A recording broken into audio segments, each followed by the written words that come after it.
Good afternoon. We'll call the informational meeting to order. The first item on the agenda is our City Council staff report by City Clerk Deborah Owen. Thank you, and good afternoon, Sioux Falls City Council. A couple of things just to remind you of and to let you know about happenings in the future. The Breakfast Club meeting will be at the Downtown Library next week. Sally Felix will talk a little bit about the new expansion, and then there'll be a tour offered afterwards for those who want to stay. And then also in October for that Breakfast Club, we're looking at going to the museum and having Bill Hoskins talk to the council about that, and then likewise have a tour that would be available to those who wanted to attend. And then tomorrow morning is a joint city-county meeting just for discussion purposes at Hy-Vee upstairs. In addition, you have one amendment to tonight's 7 o'clock agenda item. It is agenda item number 31. You have before you the notes. We need to amend the title. There's just been some title changes on that resolution. If you could just make a motion and get a second, we could amend that title for the benefit of the ordinance. That'd be great. Thank you very much. Next item on the agenda is Mayor Munson's office. Anybody here from the mayor's office? Seeing no one, we'll move on to the audit committee. No report there. Fiscal committee? No report. Land use? No report. Public service committee? We met last week to discuss some changes in the campaign finance ordinance. Deborah Owen is working on those, and then we'll work with the city attorney's office to bring those forward to the full council. Deborah, do you want to add anything to that in terms of details? No, I think there was an article in the paper today that kind of covered it. It's pretty much changes that would mirror state law. There was some changes in the last legislative session regarding ballot question committees and making sure that those were, there wasn't a loophole there in terms of reporting where the money comes from. That was a very big issue in one of the recent general elections, and so we wanted to mirror that language in our local ordinance as well. Thank you. Anything else? Next item is City Council open discussion. Is there anything for the good of the order? Councilor Knudsen? Well, just a couple of quick thoughts is when Deborah mentioned in October that we're all going to go to the museums together, I just wanted to say, Bill Hoskins and I did a show, Channel 16 show last week on the museums, and so you'll just notice in your mailboxes that I put a little flyer in there about kind of the layout of the Old Courthouse Museum, so you can be really prepped and ready for that tour. And also I also put something in your mailbox as far as the tribal arts show that's really getting to be larger and larger event at the end of September. Councilor Jameson? I just thought I'd bring up maybe an idea if we wanted to talk about any upcoming amendments that we might be adding to the budget. I just thought if we wanted to talk about them out and open, if there's any ideas floating around out there that we need more information from the administration on, we don't create kind of a last-minute rush. If anybody's got some that we want to talk about or they feel comfortable bringing it up yet, I know a lot of people like to wait, but I know Kenny and Vernon and I and Bob Litz have talked about an amendment for affordable housing. And I guess I'm just kind of throwing that out there because we feel it's an important item we should discuss, and we don't have all the answers to it yet, but it's something we're working on. I guess I'm throwing that out there, but if anybody has anything to add or want to talk about, I just thought we should do it maybe out in the informational versus waiting for discussion at a council meeting night. Just an idea. I don't know if I'm breaking the law or not, but Dave? Councilor Knudsen? Well, I know you were teasing about breaking the law. Of course we're not breaking the law. And also I think that's a very good idea for us to have an informal visit about amendments, because I think sometimes we almost treat them like they're CIA secrets or whatever. And I mean, we're the ones that have to, learn from each other about why we're proposing this or that. So I think it's very appropriate. And in fact, as you may or may not know, Councilor Jameson, I mean, most of the years that I've been on City Council, I mean, we have had a discussion before that night, so we ourselves are not caught off guard, and so we know, why does a councilor want to amend this, for what reason, and so forth. So I think it's really a good discussion on your part. On the affordable housing bit, so do you want to share any more? I mean, because again, I'd love to do lots of affordable housing, and I'd love to do housing first, and I'd love to do the archives, and we're just short of money. But so could you share more with what you're thinking of? If If I could, I guess. Really, the idea is to come up with some money and set it aside for either seed money or the start of a project, or even furthering the efforts that we're already doing. We really don't know, but I think our intention is to do something more. And we don't have a solution for where the money can come from, because obviously we're going to have to take it from something that we probably all think is important. So we're going to have to balance that. And that's why I'm kind of reaching out here as well, because I don't think we have the answer. And I guess if somebody else is interested in maybe putting a little more effort towards affordable housing, we could do that, but we need help. And I guess our intentions are to try to do something. And I don't want to catch you off guard later on when we propose cutting some project. But if somebody's got an idea of something, we certainly want to hear it. I know we're missing a few people here, and it's maybe a little early yet, but to maybe something for you guys to think about. Vernon, if you've got anything to add, or Kenny? And Kenny should probably address it because he pulled together a meeting a while ago that addressed affordable housing, and we were seeing organizations within the city who also recognize that need and want to help out where they can. The biggest challenge we face is property to put houses on, whether they be existing or to build new affordable housing. And so we've been exploring informally that path and looking for ideas on how to fund such a venture. We've been talking to some partners and things. Kenny, if you want to add anything. Sure. Yes, when I first started this, I spoken to several council members, the mayor, and a few business people, and was looking at something like recreating the Lacey Park project that was done in the early 90s. Basically, this is something that I thought would be a long-term goal. As I spoke to more and more people about it, though, it sort of has gotten a life of its own. And right now, we don't have any one property selected. We've looked at some properties. We've discussed an amount that would be needed as seed money or startup money for this project.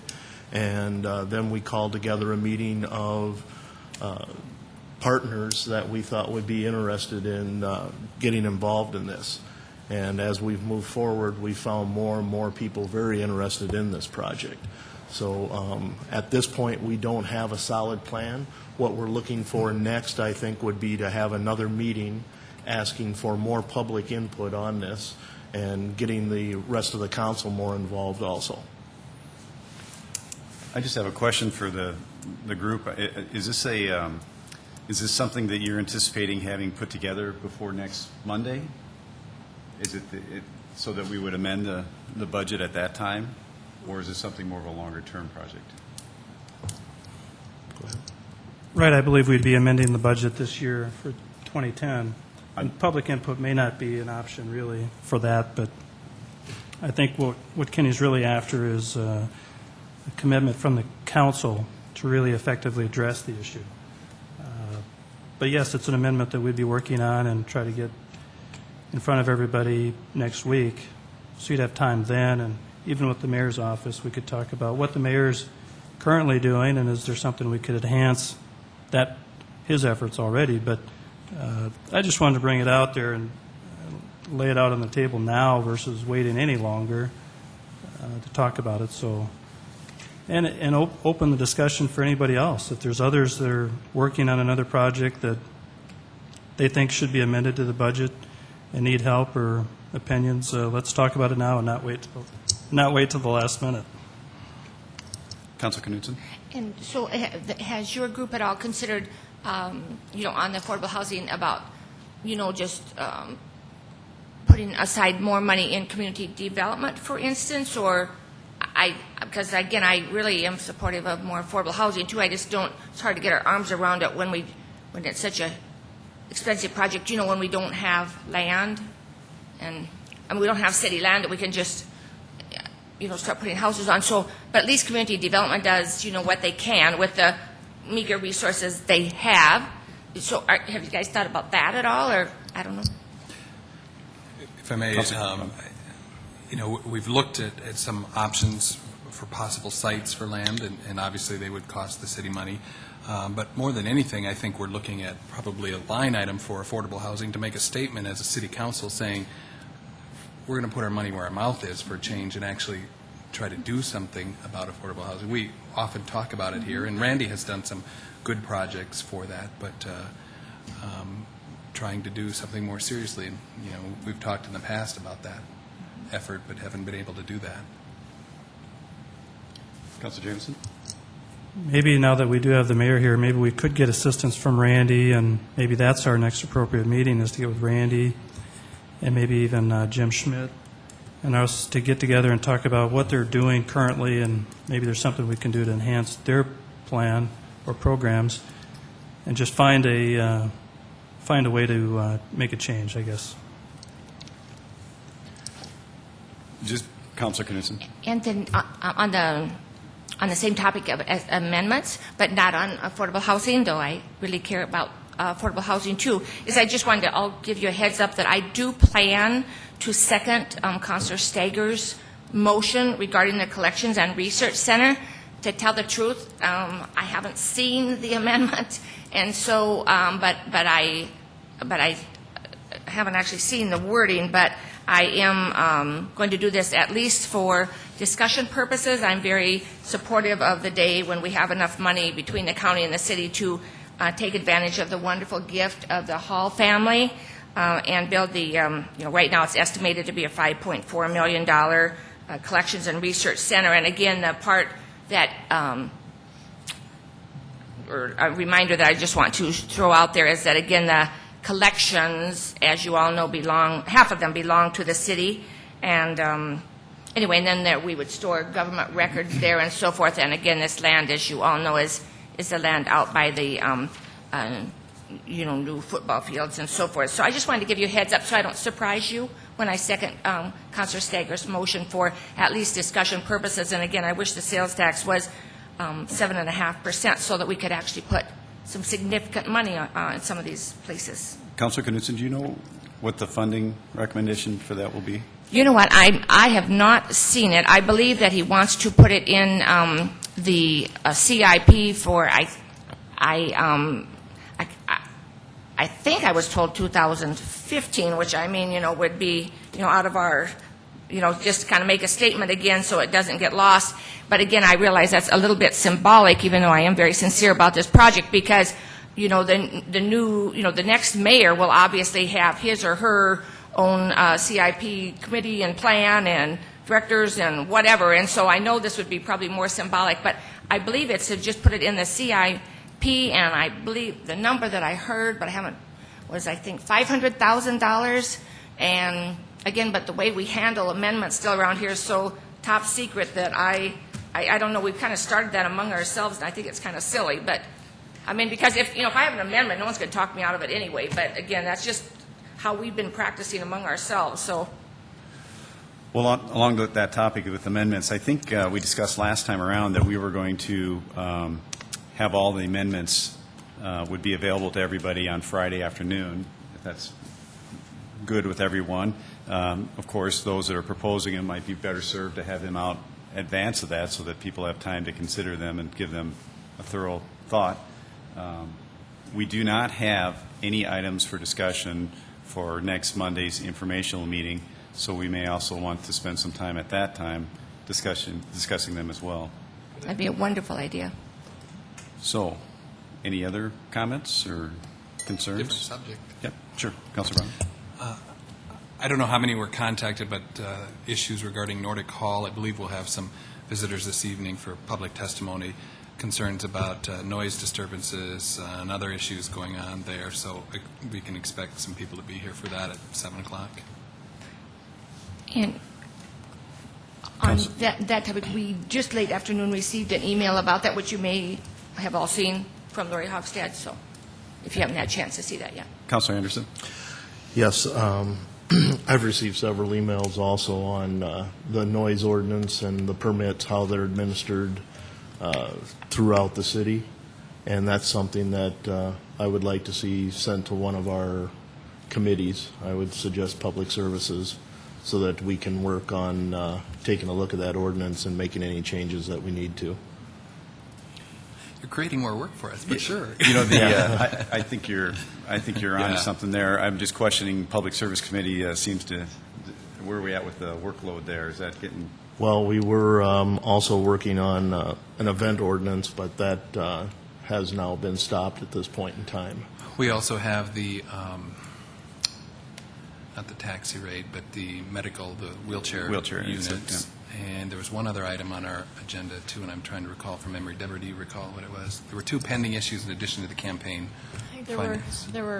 Pardon me, Deborah Owen, we were talking about the security cameras in the Carnegie, replacing Oh. those, and I think the rail issue, and But those are minor. That was yeah, a minor issue. yeah. We can I put guess it it's on whatever you there. guys feel. If you're comfortable with it. Sure. I think it's, okay, we'll go with that. Then Public Service can pick that up and let us know what you find out. Councilor Jameson? Different subject. Did anybody have any response to the survey questions that we were going to be asking? I didn't see any response to anybody, but I know those are going to go out soon, and the survey questions from the city to the The public. ICMA. Oh, Councilor and Jameson. when, ages ago, weeks and weeks ago, when we were, asked if we had any input on that, I right away suggested a question on the housing first concept. So that was the input I gave. Okay, as long as everybody is given one if they had some. I just Yeah. thought there was a little void there. Well, yeah, we've all, it was weeks ago Okay. that we all had the opportunity, at Okay. least, so. Okay, any other topics for open discussion? If not, we'll move into the presentations, and today we are fortunate to have Carol Muller, the Executive Director of the Helpline Center, to come speak with us. She's requested 5 minutes of our time. Thank you. Good afternoon. Carol Muller with the Helpline Center. I just real briefly wanted to cover with you what we did for the first time, mid-year community trends. You're familiar with the fact that we go in and look at our call data on an annual basis, but this year, given the economy that's we're all experiencing, I wanted to go through and look at these a little bit more, and so we spent some time doing that, and that's the handout that you have. Just wanted to point out, and these calls, by the way, reflect the Sioux Empire. We also do 211 out in the Black Hills. Those calls are not part of this, or calls that we receive from the rest of the state. But our total call volume is risen by 15% when you compare January through June of 2009 to June of 2008. Along with that, just some increases that you've seen. The one that obviously pops out on there is that suicide calls have increased 44% for the Sioux Empire. Statewide, those calls have increased 52%. So we have a significant increase that's coming from our area here. You'll also notice that calls that are related to employment and also to education have increased. I don't think that's surprising. We know that a lot of people are looking for maybe some different jobs, are also going back to school, so we see those numbers increasing also. Along with that, we see some numbers such as abuse and neglect and substance abuse that are increasing. The one that surprised us last year, the top 10 calls that we've received for several years have not changed, the categories of those. And the one that's never been in the top 10 before was calls for food. In 2008, that made the top 10 list. And it was interesting to see that even in 2009, for the first 6 months, that number continues to increase, which probably reflects as you look at the financial assistance and also basic immediate needs for increases too. So I wanted to share those most recent numbers with you, what we have been experiencing, what we've been seeing for calls that have been coming into 211, and a reflection upon our community. One of the things that I do want to point out to you that we were real pleased, because as we looked at that, we said, how can we continue to get information out there, because we know we have a lot of resources in our area. And so we put a publication together that's called Economic Hardship Resource Guide. We were fortunate United Way helped us pay with the printing on those. We also put that as a PDF on our website. So if places are going through some reduction in hours, those different types of things that occur, they can go online, print this off, have this ready for employees. They can also contact us, and we'll make publications available too. It was a cooperative project that we did with Lutheran Social Services with some things on budgeting and also looking at those type of things and working with creditors.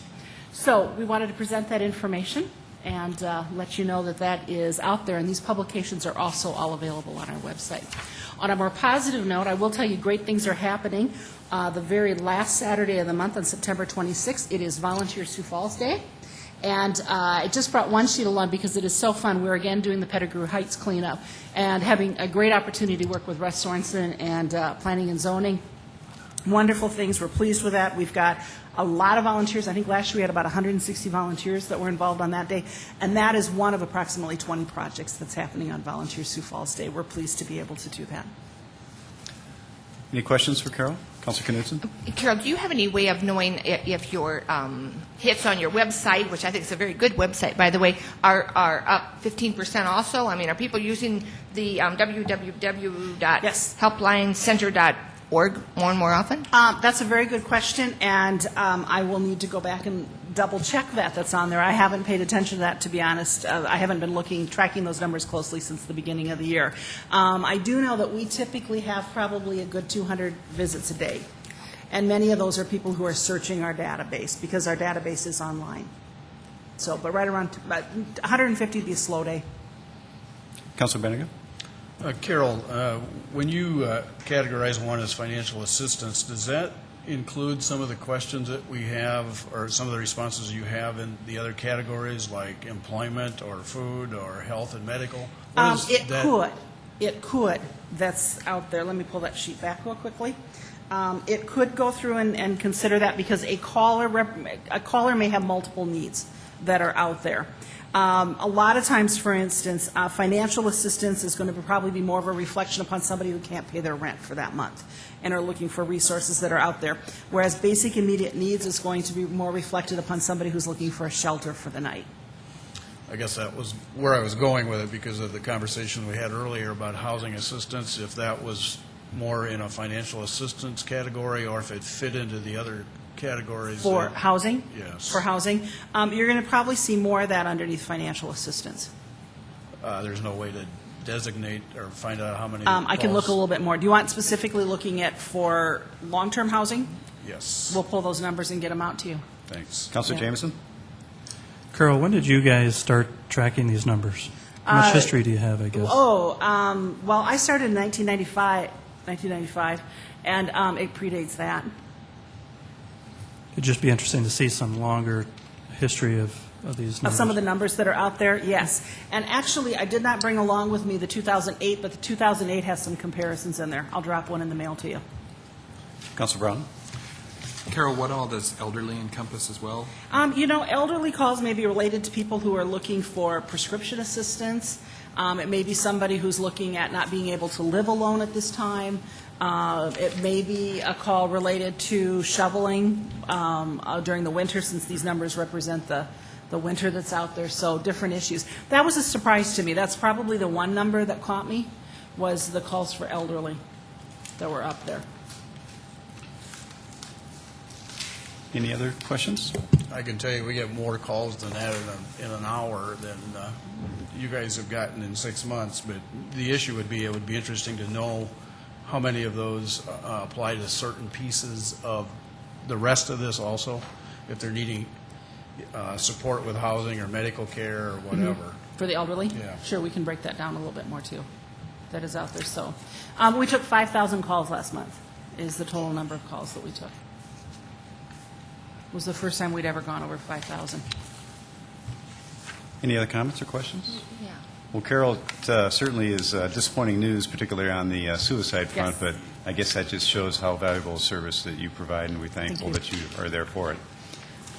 Oh, I'm sorry, Councilor Knudsen, you have one other question? No, that's okay. I just thought of another question regarding the calls. Is the helpline still fields calls for the city also? Yes. On certain issues, correct? Uh-huh. So can you just remind us a little bit about that? And when you talk about 5,000 calls last week or whatever, like how many of those are after-hours city calls? At this point, we have, those after-hour city calls will start in the next couple weeks Okay. that are out there. It depends upon which way you want to look at it. We do take calls for utilities and those services after hours. I can't tell you right off the top of my head how many are in there, but those calls would be considered in that total. That 5,000 is total volume of absolutely everything that comes to us that is out there. But yes, we do that along with the 3, 6, 7, 8,000 calls. Any other comments, questions? Thanks very much, Thank Carol. you very much. Next on the agenda for presentations is a Forward Sioux Falls Strategic Planning Update by Evan Nolte, the CEO of the Chamber of Commerce, and Slater Barr, President of the Sioux Falls Development Foundation, accompanied by Dave Rosenboom, incoming president, 2 years. incoming president? 1 year, next year? Okay. Thank you, Mayor and Council.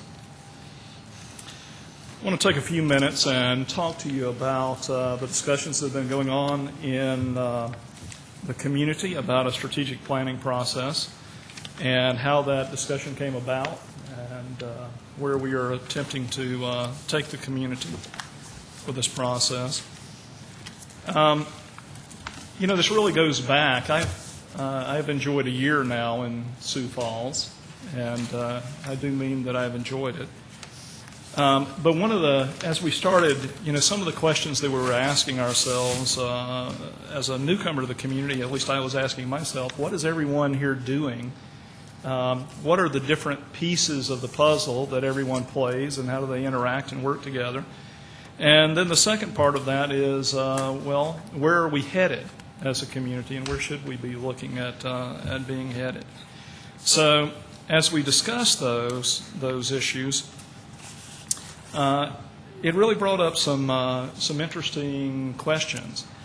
Carolyn, move to the quote.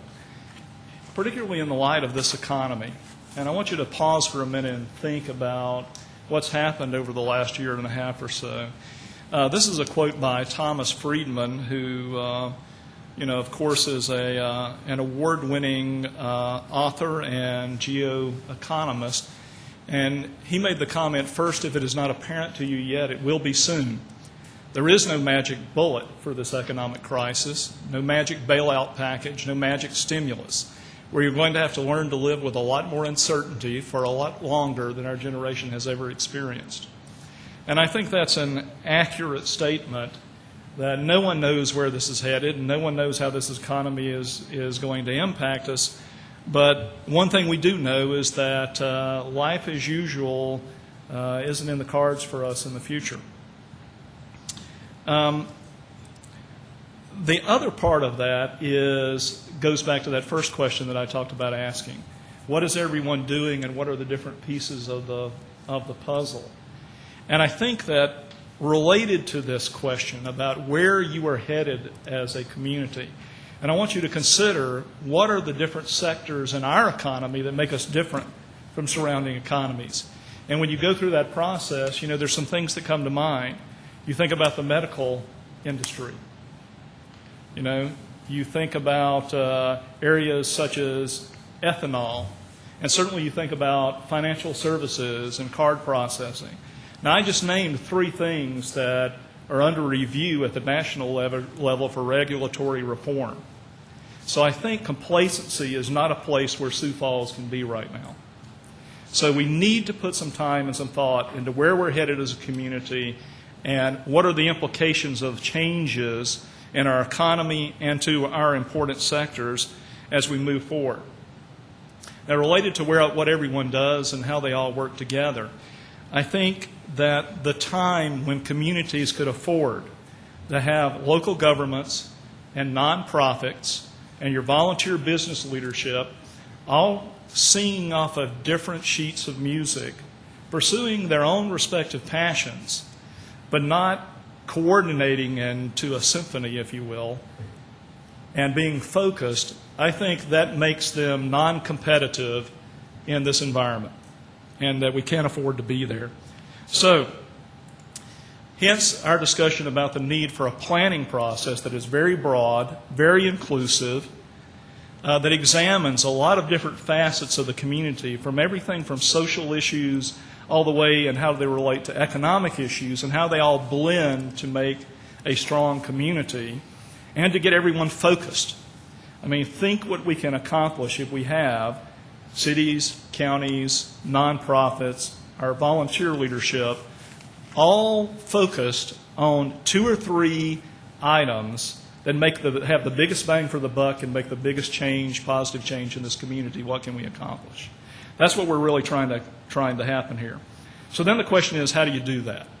Well, having been involved in a process like this before, in fact, the organization that I was in Georgia was created through a process.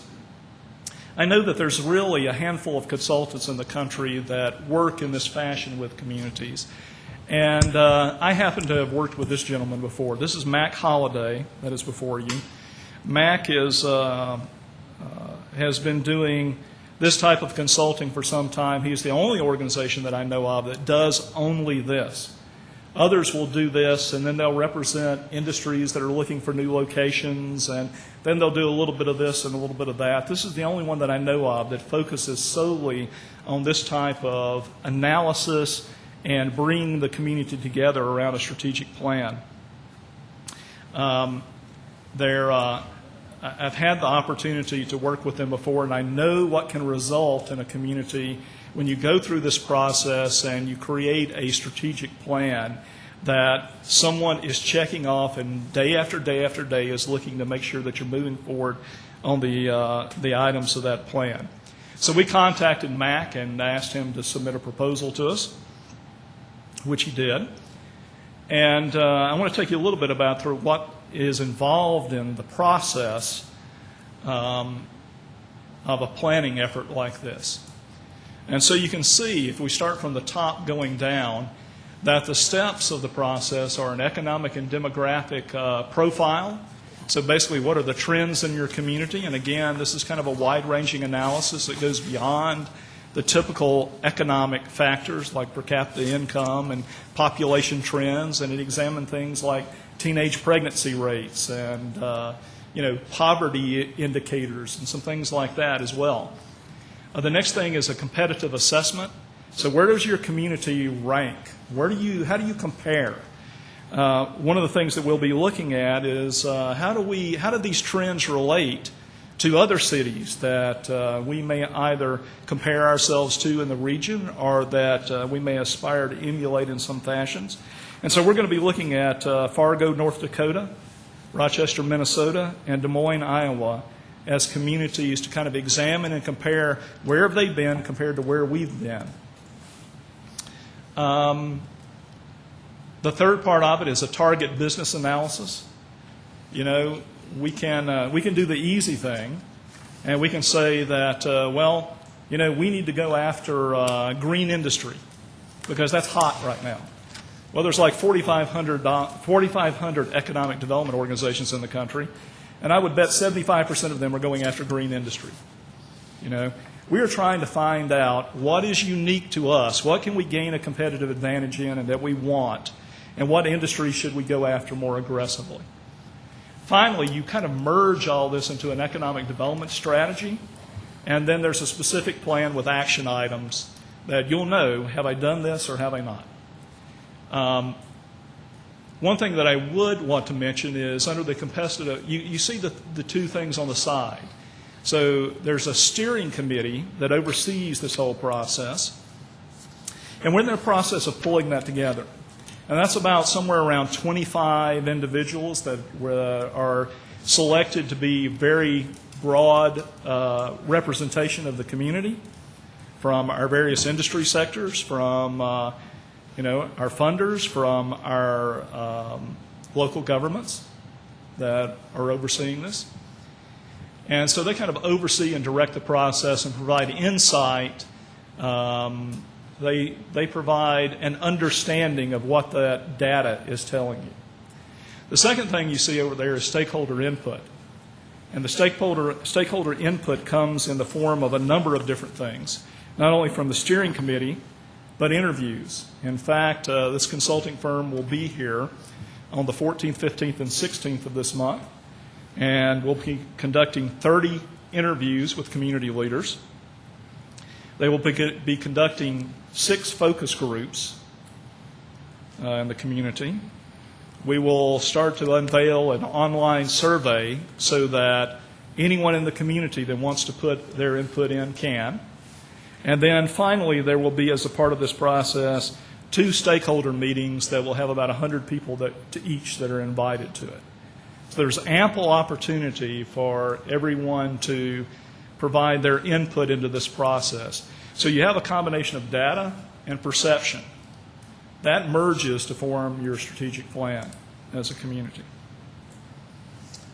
Finally, who's kind of been involved in this discussion and who are the various partners that we're trying to pull together in this? And again, Part of our desire is that since this is a broad, inclusive process, we wanted the financial partners to be as broad as possible so that people would have direct skin in the game, if you will. And so these are the partners that we're looking at. Forward Sioux Falls, the Chamber of Commerce, and the Sioux Falls Development Foundation, the City of Sioux Falls, Minnehaha County, Lincoln County, the Community Foundation, and the Sioux Empire United Way. All together, we are trying to pull together $200,000 for this study. And, based upon the various direct commitments and verbal commitments that we have, we are there on this, and so we're ready to move forward. With that, I'll open it up to any questions that you might have. Councilor Knudsen? Mr. Barr, thanks for being here with us today. So the timeline, we have this proposed scheduled timeline in our packet, and so but once the program begins, what are we looking at kind of for our general timeline as far as where we're going? It's about a 6-month process. Okay? So, actually starting already, the 1st of September was when we wanted to try to kick this off, which means that their staff in Atlanta are busily pulling together the data and the trends and the numbers and the research right now. And they've scheduled their flights here, and we've been working to get the interviews and the focus group scheduled. And then I had a second question. And then I have to confess I'm a little bit one of these people that sometimes poo-poo studies, possibly more than I should. But on the very first slide, and I should have jotted those 3 cities down, but they were some cities where Mr. Holliday had and Market Street Services had already worked with those 3, at least those 3 communities, plus many more communities, I'm sure. But I'm just wondering, would you be able to tell me just a little bit about the success of those, as far as what those 3 cities ended up doing? Or I'm just trying to be convinced more as far as the need for another study. Sure. Well, I don't know that Market Street has worked in those 3 communities. Those are 3 communities that have been selected to examine because they have some characteristics similar to us, right? So they're Midwestern cities. We tried to, we had a lengthy discussion between staff and their staff about, okay, what are some of the characteristics that we need to look at? Are they university cities? Are they capital cities? Trying to make sure that they were viable comparisons for us to kind of benchmark ourselves against. Cities that Mr. Holliday has worked with, in addition to, serving as the Richard Benda of a number of states, he's worked in Mississippi, South Carolina, and Georgia in that role basically as the head of the state economic development program. But I think the most telling thing to me is, in addition to my personal experience, is their work with Nashville, Tennessee, and with Austin, Texas. Austin is certainly a city that is recognized for their ability to attract knowledge workers. And in both of those cases, he has been asked back multiple times to help them not only do their initial plan, but to help them, in 5 years and 3 years. Let's tweak the plan. Let's see where we are now. Let's do an update. Slater, thanks for being here. It's exciting stuff. Give me the 3 cities again in the Midwest that he will compare us to. Fargo, Rochester, and Des Moines. Okay. And then can you help differentiate how this would be different compared to what Sioux Falls Tomorrow 2 has done? And then a follow-up to that, who would have ownership to make sure those items are getting checked off? Well, I think that part of that's going to have to come out of the discussion and the leadership of the steering committee, because certainly someone needs to be monitoring this. Well, I'm going to tell you, let me give you just a short story about what happened in the little community I was in Georgia.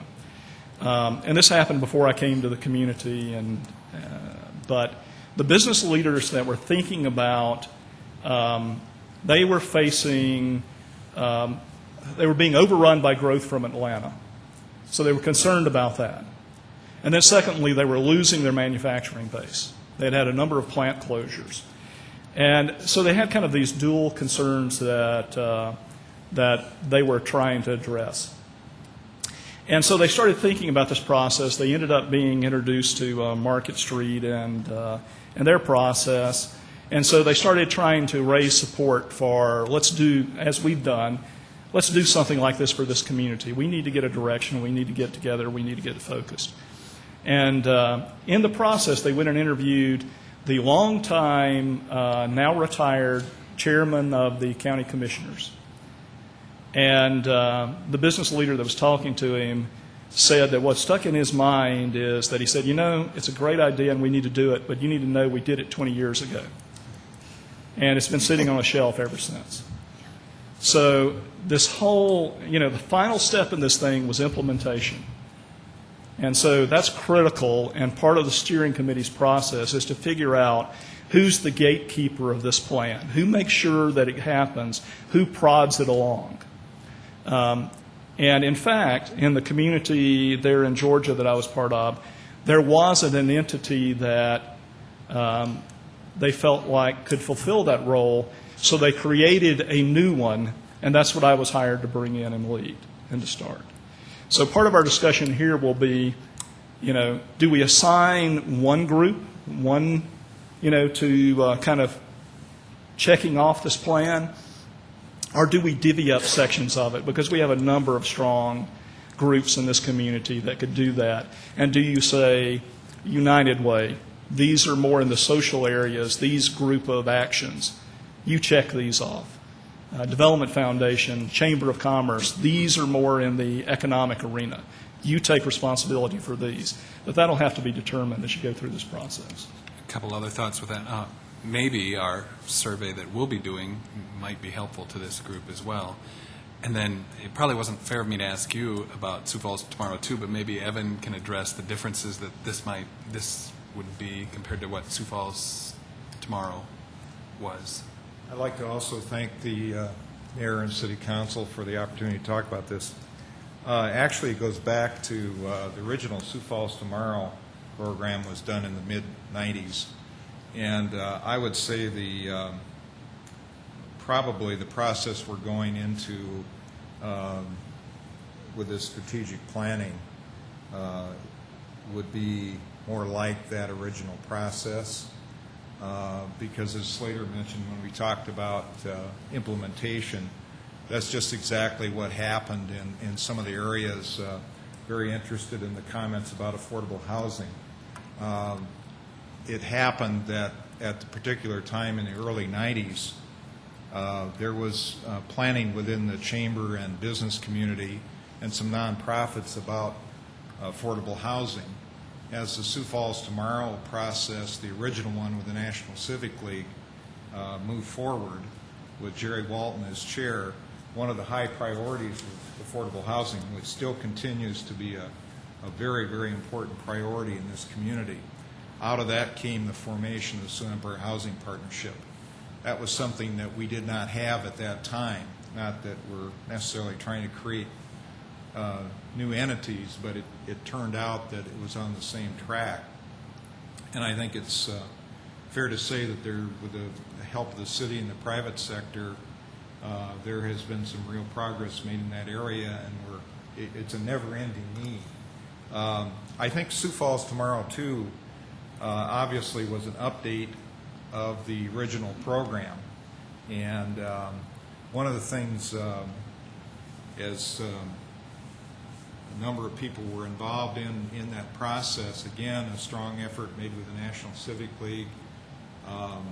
As we looked at the different KPAs, key performance areas, economic development, social services, education, those areas, I think maybe part of it is there's two things. One is at the time that Sioux Falls Tomorrow 2 was done, which was 2004, 3, 4 in that area.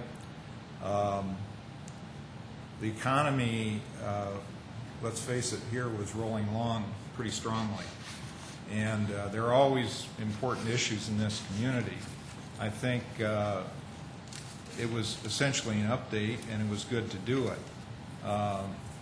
I look back, and one of my answers to it from my own perspective would be 2004 is 5 years ago.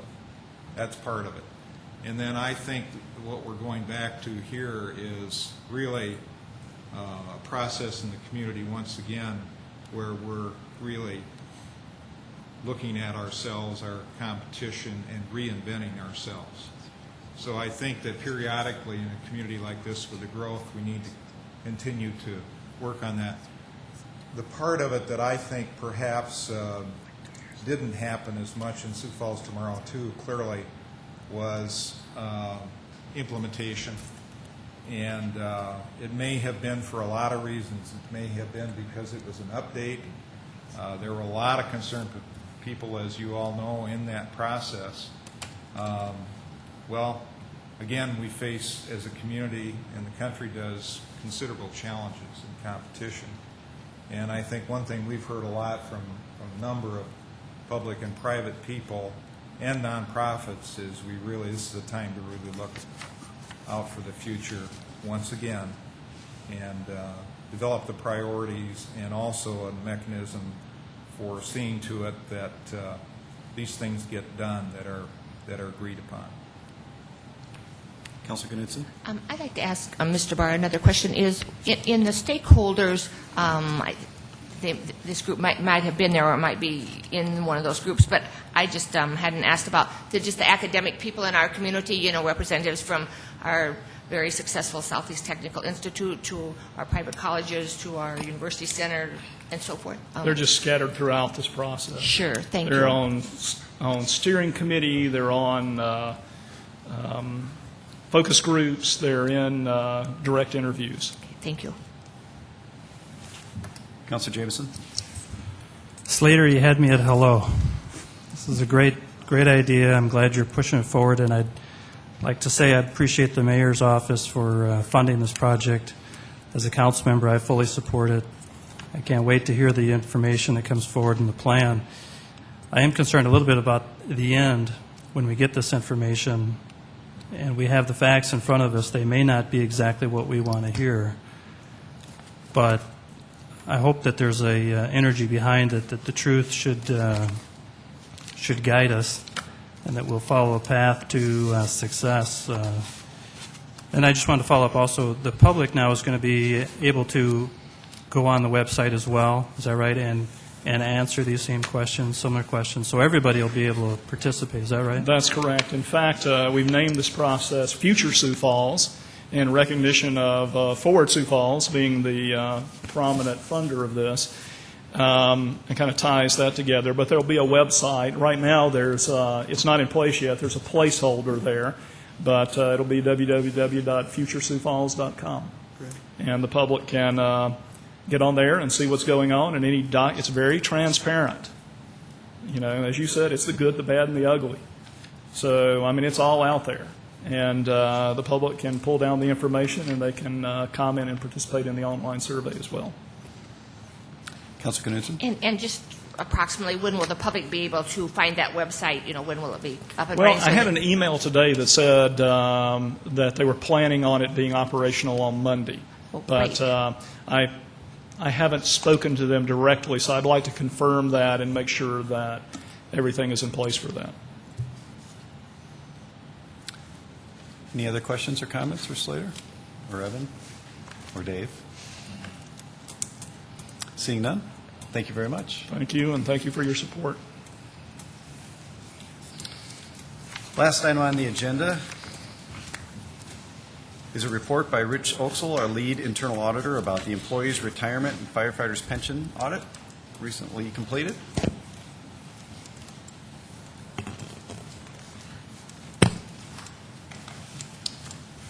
Good afternoon, City Council. Let me get this little PowerPoint up and we'll get rolling on this.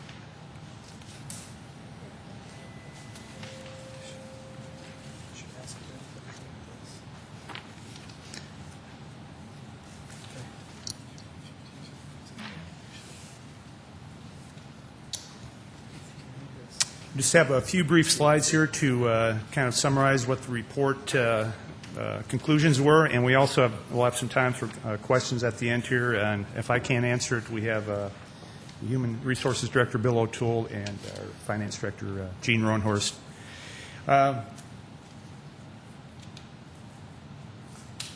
First of all, the objectives were basically two objectives. Evaluate the internal controls overall, and we did some detailed testing and evaluation of several specific controls. And the big question is also the overall financial health of the pension system. That's the biggest risk with a public pension system. In other words, when the people retire, are we going to have the resources available to pay them the promised benefits? And why should the City Council care about pension systems? In other words, what can go wrong with the pension system? One big thing that can happen is underfunding. May 2009, the City Council down in Omaha was dealing with this projected shortfall in funding in the Omaha Police and Fire Pension Fund could go dry in 21 years. 2005, the City of San Diego was almost bankrupt. They had a pension funding deficit of $1.4 billion. They had been underfunding the pension system since 1996. And just last month, the chief actuary of the California Employees Retirement System, the CalSPERS, said the pension costs are unsustainable. The governor in California had recommended some serious changes to the pension plan out there. Basically, they were broke.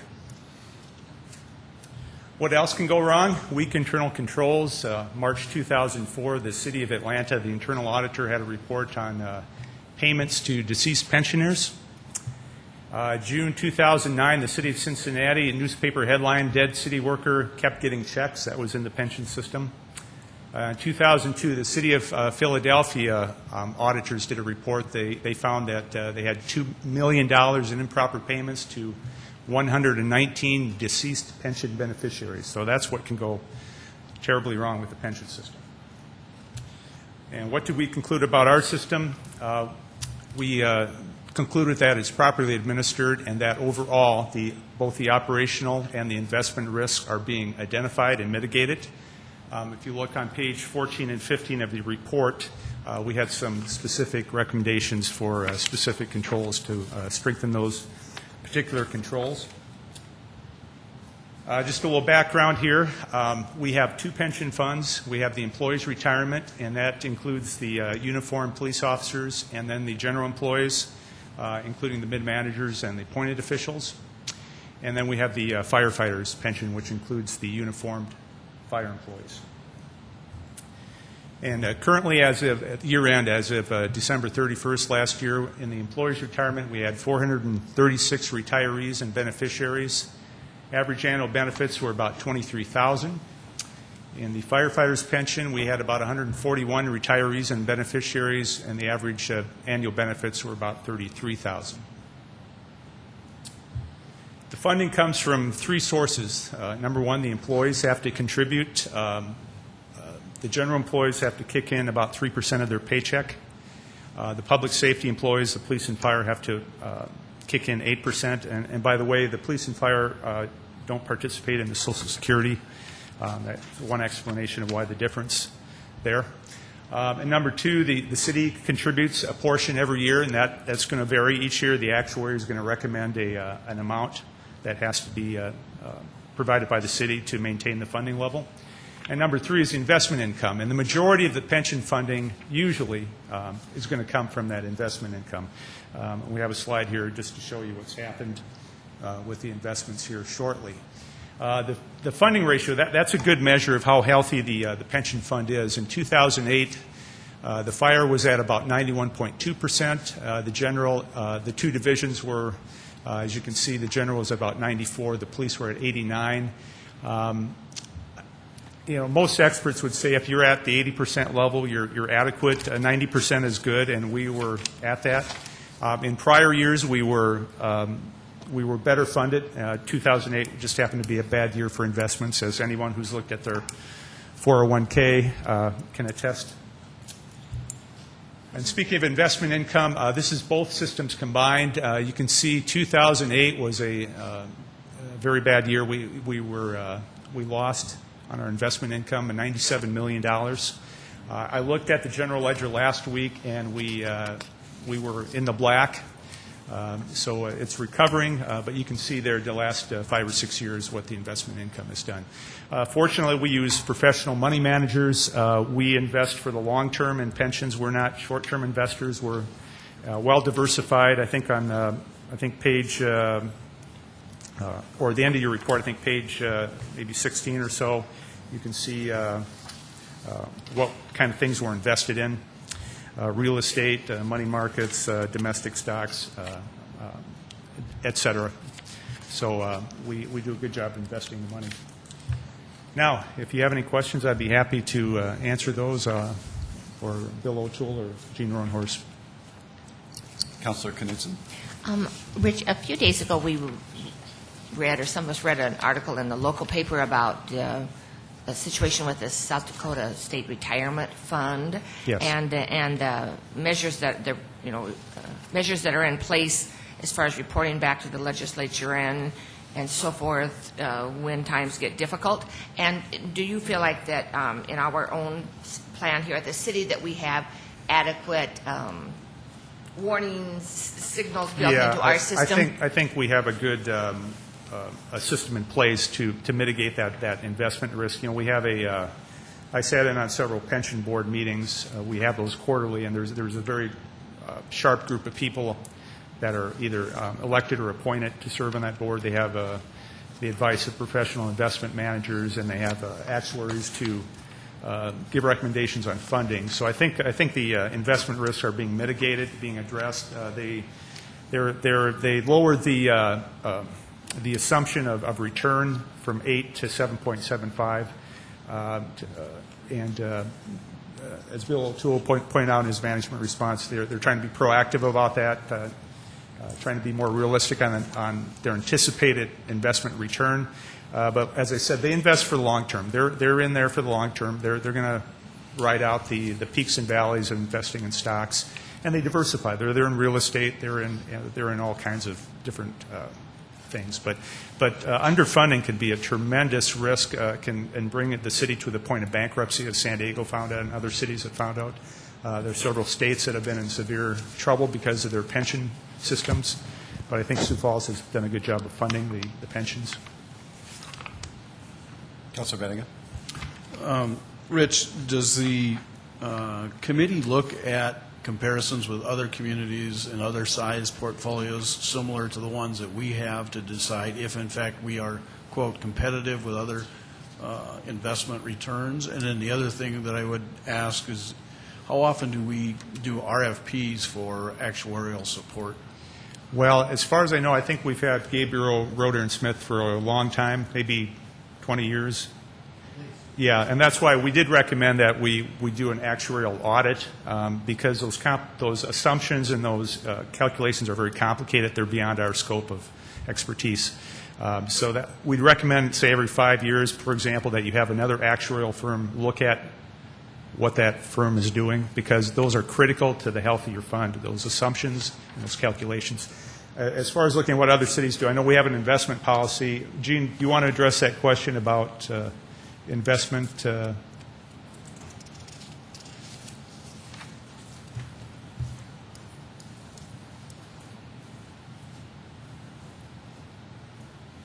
Gene Roanhorse, Director of Finance. As you've been told, we use a whole range of managed funds, and they vary all over the place from being a little on the risky side to being very conservative, and coming up with a balanced portfolio that way that over the long term we've done very, very well on our financial results. But we have a firm that advises us in selecting these different funds, and they have no relationship to any buying or selling of any of the activity. They help us only with the selection of money managers. And then as far as a measurement, what we do is the person that I was referring to that advises us on money fund managers gives us a quarterly review of the performance of each of the funds that we have. And we'll recommend some, dropping one out, adding one in, things like that. But the measurement is against recognized indexes, as opposed to going to another city and seeing what they do. These are nationally recognized indexes that we use. Councilor Brown. Rich, a similar kind of question, but for comparison's sake, or a basis for comparison, and I visited with Director O'Toole a little bit about this a while ago, but $97 million lost, that's a lot of money. How does that compare to similar-sized accounts? How do we know if we're doing okay? Well, I was at several of the pension board meetings, and they go through that, just as Gene said, with recognized benchmarks to see what, say, quartile we were at. I would say, my recollection, Gene, is we were doing better than average, but what our investment advisor told us, there was no place to hide in 2008. Every sector did poorly, whether it was real estate, stocks, or debt, bonds. The only thing that you would have a return would be treasuries. There was no place to hide, basically. But yes, they do look at recognized benchmark and indices to see how our investment managers are doing compared to that benchmark. And then, as you said, they will drop a manager from time to time for poor performance or what they perceive as poor performance. I think we did probably a little better than average last year. Would that be a fair statement, Gene?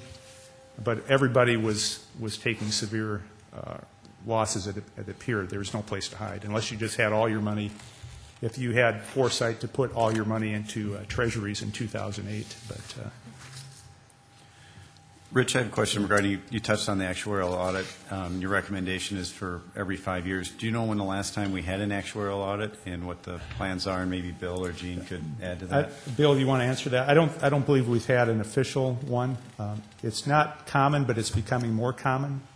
And more states are requiring an actuarial audit. So I didn't see it addressed in the management response, and I was just curious. Bill O'Toole, Director of Human Resources. The board has talked about this issue from time to time, but I'm not aware of ever actually engaging somebody to do the audit. Do you think there's a risk there, or that we should be doing it, or? No, I think it's actually a prudent recommendation, Okay. and that is something we can take up with the pension boards. Will you pursue that? Yes. Then? Okay. Thank you. Absolutely. And Councilor Knudsen? I don't care who answers this question. I was wondering, just as far as other cities in the Midwest that are, comparable to our size or maybe even a little bit larger, would that be pretty typical as far as funding is concerned, that the funds are funded by about 3% run by general employees and, the 8% by police and fire? Is that usually how that goes? Is that a typical formula, so to speak? Well, I do think that you would see that vary from jurisdiction to jurisdiction. We haven't ever actually just studied to look at is that comparable to other jurisdictions or not, but I think it's a very common feature to see. I've seen anywhere from 6 to 10% in public safety, and anywhere from 3 to 5% in other areas. It depends. I mean, there's a lot of factors that go into that in terms of your benefit structure and investing periods and age and service requirements. All those things will go into that. And then just a follow-up on that is, would that, that system that we're using right now, has that system been in place for really quite a long time as far as the, percentages are concerned? The 3% and the 8%? It has been. I know, I'm not sure which year it was. It might have been in the late 90s. In fact, at one time it was as high as 5%, and I do know that it was reduced down to 3% over a period of time. And I think I don't remember if it's the police division or the fire. I think it was in fire. There was a contribution increase at some point. That was part of the plan, at least within the last 10 years or so. Bill, I've got just a kind of a general question. And, generally, I think retirement or financial advisors would recommend that you have personal savings, a retirement plan, maybe sponsored by the company you work for, and then Social Security. So when the public safety personnel do not have Social Security. They will not draw Social Security when they become of age, and that's why their contributions are higher? Is that, where's the background That's why of they're, that? that's part of the reason why their contributions are higher, but it's also why they have a different formula. The defined benefit formula for public safety is final average pay times years of service times 2.5% for the first 25 years and 1.5% for years in excess of 25. So the formula is different, the value of the benefit is different, as is the contribution rate, and that is one of the reasons for that. Whereas the other employees have a 3% contribution. And a then- 1.8% multiplier. And then they are also, have Social Security, they pay Right. Social Security taxes. That's right. Any other questions or comments regarding the audit? Seeing none, thanks for your information. Thank you. That's the last item on our agenda today. Is there any other comments? We having a fiscal committee this afternoon? No fiscal committee. God, we got a lot of time we can spend. None? Okay, we are adjourned.